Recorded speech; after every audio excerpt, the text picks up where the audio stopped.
காதல் கிளிகள் ரெண்டு ஜாடை பேச கண்டு ஏதேதோ எண்ணம் என் நெஞ்சில் உதிக்கும்.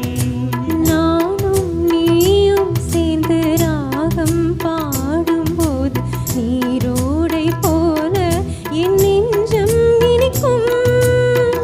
இனிய பருவமுள்ள இளங்குயிலே, இனிய பருவமுள்ள இளங்குயிலே, ஏன் இன்னும் தாமதம்? மன்மத காவியம் என்னுடன் எழுது. நானும் எழுதிட இளமையும் துடிக்குது, நாணம் அதை வந்து இடையினில் தடுக்குது. ஏங்கி தவிக்கையில் நாணங்கள் எதற்கடி, ஏக்கம் தணிந்திட ஒரு முறை தழுவடி. காலம் வரும் வரை பொறுத்திருந்தால் கண்ணி இவள் மலர்கரம் தழுவிடுமே. காலம் என்றைக்கு கனிந்திடுமோ, காளை மனம் அதுவரை பொறுத்திடுமோ.